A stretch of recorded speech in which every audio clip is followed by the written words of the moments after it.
இயேசுவுக்கே புகழ். இன்றைய இறைவார்த்தைகளின் விளக்க உரை. கிறிஸ்துவுக்கு முன்பாக 8வது நூற்றாண்டின் பிற்பகுதியில் அசீரியாவோடு ஏற்பட்ட கடுமையான மோதல்கள் மற்றும் துன்பங்களின் காலத்தில் இறைவாக்கினர் எசாயா கலிலேய பகுதிக்கு ஒரு பெரிய ஒளி வரும் என்று இறைவாக்குரைக்கிறார். இது சுமார் 6 நூற்றாண்டுகளுக்கு பிறகு வரவிருந்த இயேசுவின் இறை பணிகளை முன்னறிவிக்கிறது. தாவீதுடன் சேர்ந்து நாமும் இன்று பாடுவோம். நாம் மீட்பை பெறும் நற்செய்தியுடன் ஒளி வருகிறது. அந்த ஒளியில் கடவுள் இயேசு எவ்வளவு அழகிய, அதாவது தூய்மையான இதயம் கொண்டவர் என்பதை நம்மால் காண முடிகிறது. அவருடைய தூய்மை, ஆவி மற்றும் அன்பின் இருப்பிடத்தில் நாம் வாழ்நாள் முழுவதும் வாழ்ந்தால் நாம் இயல்பாகவே மீட்கப்படுவோம். தெய்வீக ஒளியான இயேசு அன்பின் நற்செய்தியை கொண்டு வந்தார். இது எல்லா காலத்திற்குமான ஒரு மாபெரும் செய்தி, அதாவது மனம் திரும்புதல். நாம் முழுமையாக ஒளியால் நிரப்பப்படும் போது நடக்கும் செயல்தான் இது, மனம் திரும்புதல்.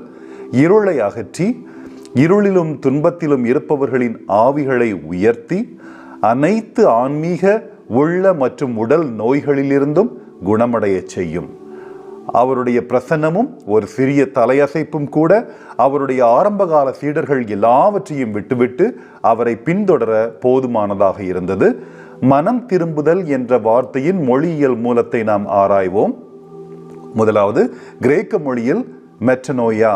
இது மனதின், கண்ணோட்டத்தின் அல்லது நோக்கத்தின் மாற்றத்தை குறிக்கிறது. இது வெறும் உணர்ச்சி பூர்வமான வருத்தம் அல்ல. இரண்டாவது, எபிரேய மொழியில் தெஷுவா என்று, இது கடவுளிடம் திரும்புதல் அல்லது மீண்டு வருதல் என்ற கருத்துடன் தொடர்புடையது. மற்றும் லத்தீன் மொழியில் போனிட்டேர், இந்த வார்த்தை போனா என்பதிலிருந்து பெறப்பட்டது. இது ஒருவர் தீவிர துக்கத்தையோ அல்லது வருத்தத்தையோ உணர வேண்டும் என்பதை குறிக்கிறது. எனவே நாம் நமது கடந்த கால பாவத்தை நமக்கு முன்னால் உணர வேண்டும்.